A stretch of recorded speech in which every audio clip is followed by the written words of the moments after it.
it is my first visit to Israel, and I am sort of overwhelmed since morning, overwhelmed in several kinds of ways, listening in to some of the best presentations I've heard in a long time. Also to the fact of the kind of honesty and integrity with which people are putting out what they really think, and the fact that it's politically correct to be politically wrong. I think it is really, really very important. So I want to take off from leave from Segal's book when she started out and she said, in complimenting the presentations which came in the first session, she said she was thankful that, because vision without implementation is an illusion. I just want to complete that and say, implementation without vision is a sham. And it's extremely important that we don't lose any part of the game. I'm so thankful for Michael Bach's presentation before mine, because he's kind of put together for us the very concrete kinds of steps with which people realized vision. I want to spend some time, though vision has taken quite a little bashing since the morning, I still am going to spend some time dwelling on vision, because I really do not think it is possible for us to devise implementation till we know what we wish to implement. And it's from there that one needs to look at that when we spoke about the CRPD and the fact that the CRPD recognizes legal capacity of all persons with disabilities in all aspects of life, then exactly what does this require us to do? All of us who have been working around Article 12, both in the ad hoc committee and subsequently, recognize that it requires at least 4 different kinds of things. It requires a certain amount of challenge of belief systems. It's been that there has been a certain kind of perspective. I don't want to say medical or social model. I just want to say that there is a certain way in which we have perceived people with impairments. We believed as to what they could not do. There were a whole range of expert systems which were built around it. As parents, as carers, as people who work in the field, we believed that that was the correct thing till persons with disabilities themselves came forward and started to challenge those belief systems. That those challenges were then taken forth in one set of stories that came in from Luke, it came in from you, Georgetta, that came in from Michael. I mean, it's like people have tried different places. But in the first instance, it was that one set of belief systems got challenged by another, and that's what we call as a paradigm shift. These belief systems were not only in cultures, they were not only in practices, they were also in the law. And one of the difficulties that you have when belief systems find their place in the law is meant to be obeyed. If you do not obey the law, then to that extent you get into trouble in several other kinds of ways and places. If I disobey my parent, if I don't listen to what they are saying, then the fallouts are only in my relationship between my parent. But if whatever is the belief system, if it finds place within the law, then evidently it's not just about the fact of, my parent not being happy with me. It's about the fact of that I'm in trouble with the law and the consequences which flow from there. Similarly, it's not just about being in trouble with the law. If the law doesn't permit me to do certain things, then it's an absolute kind of a prohibition. It is not something there that as a parent, when I find that my child is starting to learn to do certain things, I permit my child to do them. I say, yeah, now you can do it. You couldn't do it day before. As if there is a legal non-recognition of my capacity, that non-recognition is a kind of a static label that has been put on me. And it is the removal of that label that is being spoken of when people are talking in terms of recognition of legal capacity. It's a very fundamental kind of thing. It's like, even if you invest all, with all the education, with every other kind of developmental measures, and I'm still staying with that earlier belief system, but if the law doesn't recognize that the person can do it, then whatever the individual's so-called ability may be, you can't be doing it. And the other aspect of it is also the whole equality argument, which I'll come back to in a moment. The third kind of thing which is being spoken of was that if we are to realize this new paradigm, there is this whole challenge of support. It is being spoken of that, all right, possibly, maybe not alone, but with support, you can be exercising legal capacity. The point which I think a lot of us missed, even as we were negotiating for, is that the reason why support needed to be very explicitly incorporated into Article 12 is because the manner in which the world has been constructed, it was constructed for the non-disabled majority. It was not constructed for that diversity and difference which we are encountering. And whilst, it's like the lights. It's like the fact that if it is dark outside, you necessarily need those lights because people with sight require light to see. If we were a room of blind people, the light or darkness outside wouldn't matter. But because most of us can see, we constructed the world accordingly. So when we are speaking in terms of support for people with disabilities, a large part of that is coming in also from the fact that the non-disabled world had constructed its own support and hence did not need it to be explicitly recognized. But people with disabilities required that as a kind of an explicit provision within the law. Capacity building, as another kind of thing, is that necessarily as you renegotiate the world, you would require people to start thinking it from a different lens altogether. Now, every one of these, in due deference to your point, requires concrete steps. It requires a whole range of nuts and bolts, as to from where we can realize it.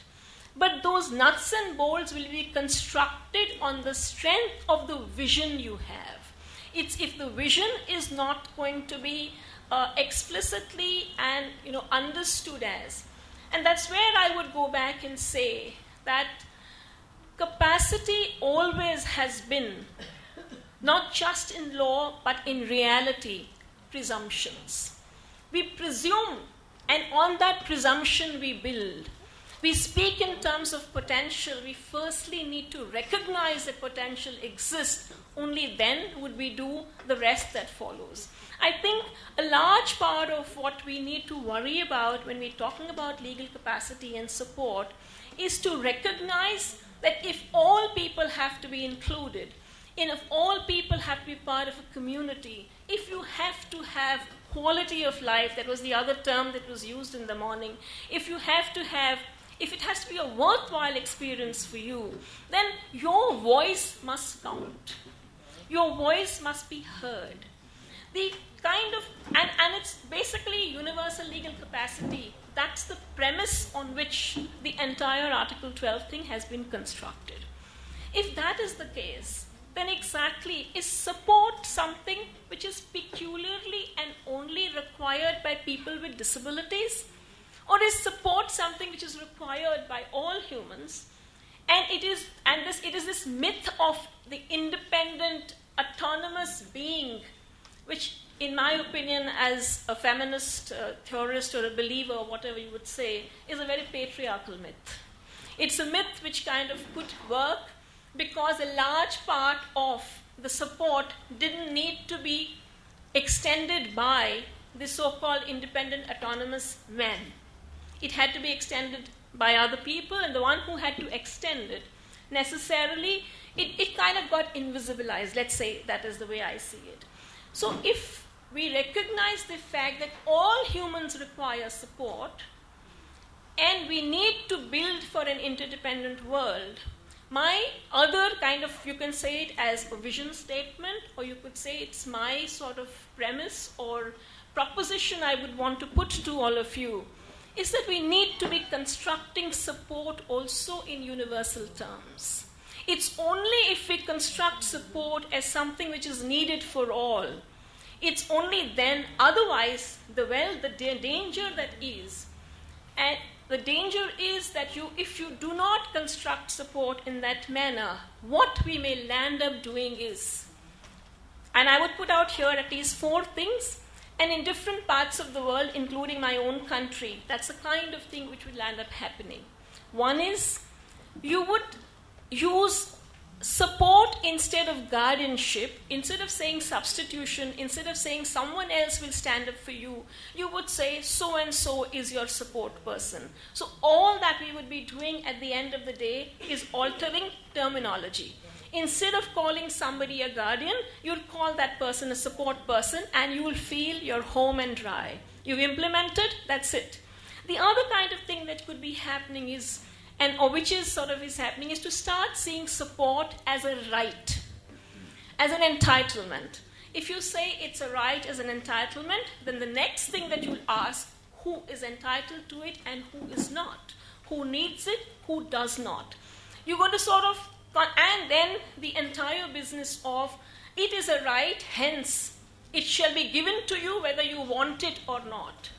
My proposition again would be that support is a duty that has been placed on the state as well as other, you could say, other centers of power to make available to not just to people with disabilities, of course, in the context of the CRPD, but as I see the CRPD as a human rights instrument, I think the CRPD is bringing forth for us the whole notion of support for furthering human interdependence. It is something which is needed for all and hence should be constructed for all. And as a duty of the state, to take it or not take it is my right. It's my choice. That's the kind of difference which comes in there. So this is the second kind of a trap we could fall into if we do not see support in.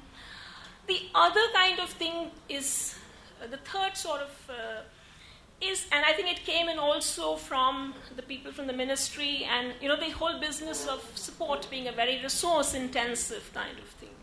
And where are the resources going to come in from? I understand and accept the fact that as we are trying to work out exit policies for people living in institutions, we necessarily need to worry in terms of what are the kinds of other services, facilities, places where we are going to bring out of institutions. The whole resource-intensive dimension of it. I am not an economist, but the way I see it is that the moment a service is required by a larger number of people, progressively, 1, it starts costing less. 2, there is also this give and take that would come between various people who are vulnerable and yet in need of support. The last point I would somewhere want to make is that the reason why there is this entire point in where we have reservations in relation to the whole realm of support is also got to do with it that we connect it with issues of dependence. We believe that if you need support, you are somewhere lesser, and that is not a particularly desirable kind of a paradigm within which we have to operate. What I would want to put out to you is, and with that I would conclude and stay within my time, is when we spoke in terms of universal legal capacity for all persons with disabilities, we had people with disabilities join the rest of the world and ask for that same presumption of capacity to be extended to them as is extended to so-called people who don't have mental, physical impairments. I mean, if all of us, and I say that if this whole business of having to prove soundness of mind was extended to everybody, I think a lot of us would be hard put. When we speak in terms of universal support, what we are doing is that the rest of us are joining people with disabilities and explicitly asking for that help, which we all need, and not to do it surreptitiously and slyly. Thank you so much. Coming back to the aspect of legal capacity, Michael did it in such an excellent way that I will not go into Article 12 again. But what I would like to do in that regard is to tell you a little bit about the guardianship in the Austrian system, and the legislation and the point of departure where we are.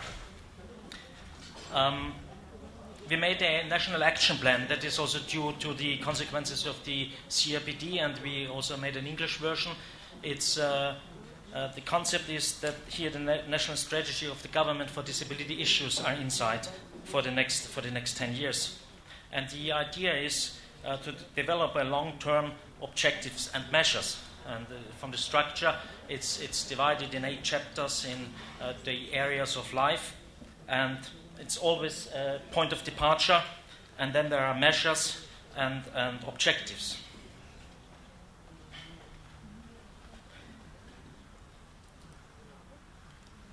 It's just about the structure. If you look on, if I see some people smiling on the slides, I do it out of 2 reasons in a very simple way. It's first an easy to read way, and secondly, it's also coming from my experiences from teaching my pupils at the commercial academy. And there's the question: when does the brain be awake and grow? And it always grows if there is something new, if there is something a little bit unexpected, and if you are linked. And I can say you will. I personally, for instance, will be linked with the frog today. I've heard in the story, and so you will also be linked by some pictures. And if you take from every speaker one element with you, then it's really a quite successful day. Coming back to the aspects of legal capacity and the guardians. In Austria, we have a law from 1984, and guardians can be nominated for a single issue, for a variety of issues, or for all matters. And the practice, and that is quite interesting, shows that the number of guardians rise. That is due to age reasons, but also others. And there is little use of the possibility to nominate guardians for only certain matters. In 2006, there was an amendment. It was the year of the CRPD. And guardians then only should be appointed if it is absolutely necessary. And now we are in this reform process to make an amendment of the law and to create a new model of supported decision-making in Austria. Speaking about the committee of the Council of Europe, about the Disability Committee, I have to say a word about the question: what can the Council of Europe Disability Action Plan can contribute to the situation? And speaking about the structure of the Council of Europe Disability Action Plan, I'll just do it in a very general way. There is to each action line, so also to these 2 action lines we have discussed today, always an introduction. So this is a question: where are we at the time? And then there is are objectives: where do we want to go? And finally, there are specific actions which give member states an opportunity to do that. If you remember, I've spoken today about the European Union and the Council of Europe, and the Council of Europe in principle is soft law. Not everything, but in the disability-related activities it is soft law, and that means there's no legal binding effect or force. Member states can choose from these actions, and that leads us to the next question.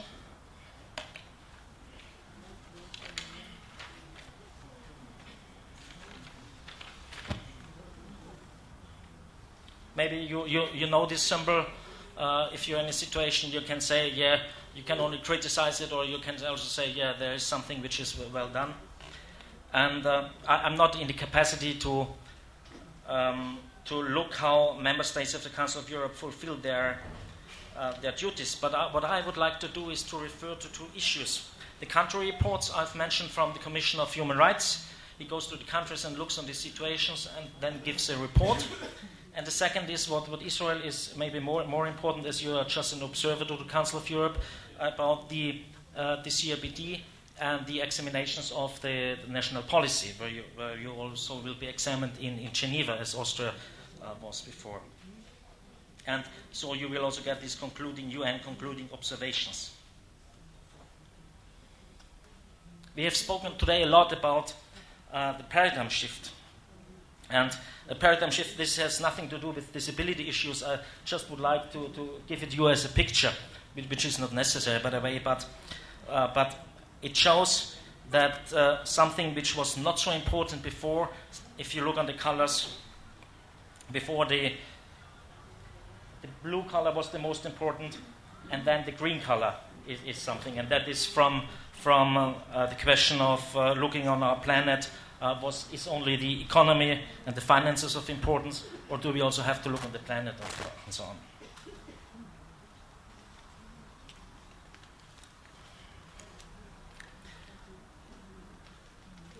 That book is quite some time ago. It's from 2007.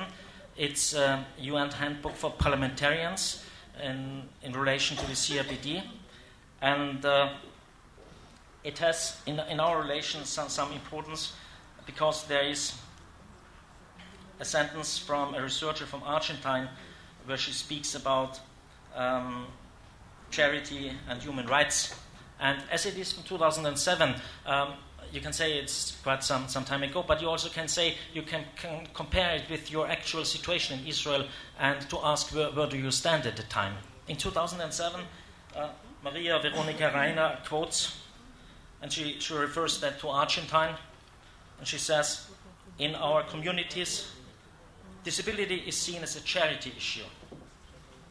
You are not seen as a person who can have a life, get a job, live independently, what we speak about today. This is very much against our human rights.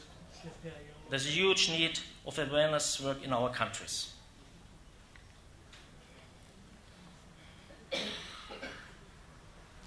I've mentioned the commissioner today, and in 2012 he was in Austria on a country visit, and in his report he wrote about independent living and inclusion and about supported decision making, and he wrote one sentence I would like to quote.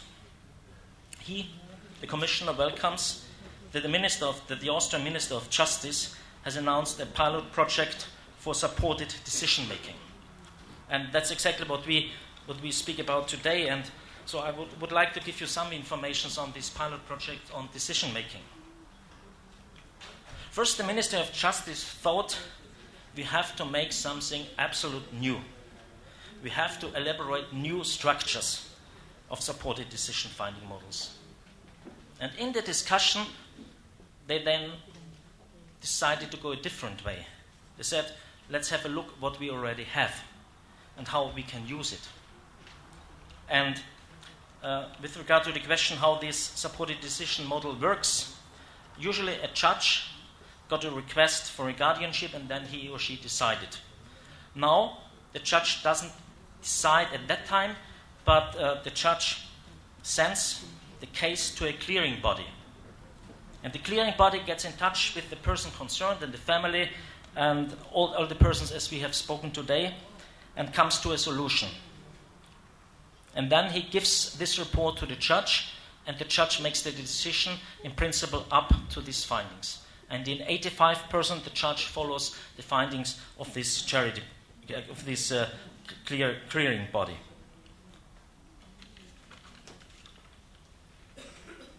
If you ask, everybody asks in each state, it's in Israel, in Austria, and others, what is the right model for supported decision making?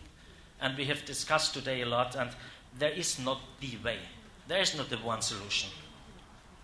There are different countries, there are different solutions. What should be, I think, there are some common elements. It is voluntary, nobody can be forced. The person supported has a very active and participative role. We also have discussed to the extent. Decisions are binding. And it is that the person does not lose the legal capacity. Speaking about the support, we very often use the term personal assistance. But this is not a personal assistance, because a personal assistance does not need to support a person in the decision-finding process. A personal assistant only supports the person in the practical handling. And speaking about support, it's something in our everyday life. And we have spoken that some persons need more support, and there were different opinions on the principal issue. But just look on your very personal decisions. If you buy a house, or to which school you send your children, or if you buy a new car. And the higher the decision, or the more difficult the decision is, the more people you ask. And that's in principle absolutely the same in this decision process.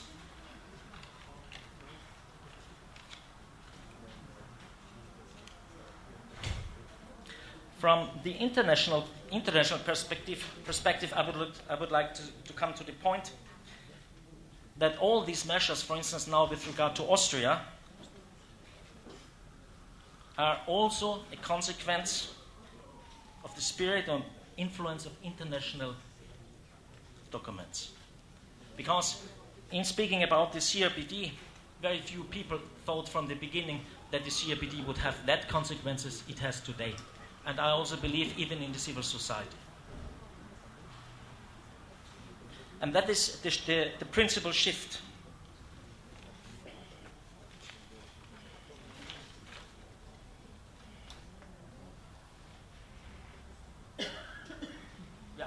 This is the principal shift. This is a photo from one of my classes, and a girl who has support. And it goes beyond the individual case. If you say, we have moved from seeing the disabled person as a patient in need of care to a person who needs the barriers removed.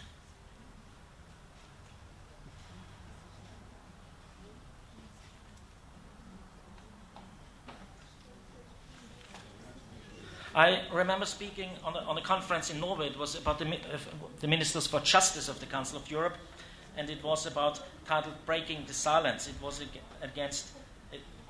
united against domestic violence, especially for women, against women and children concerning.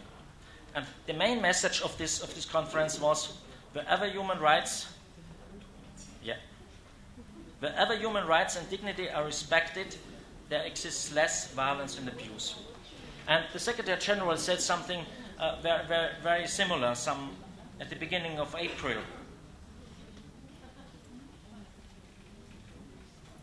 So, human rights, I want to show you that, have a holistic approach always. And it's the question in which society we want to live.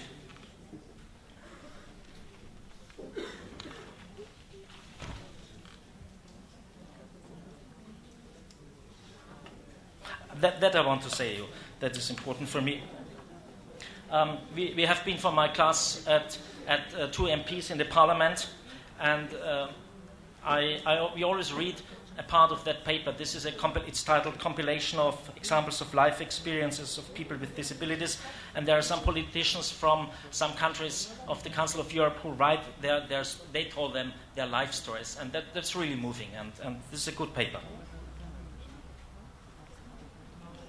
So, I'd like to sum up. We have seen today that legal capacity is a right in itself, but it also opens a door to many other rights. And everybody of you was already on an airport, and you have seen these passenger rights.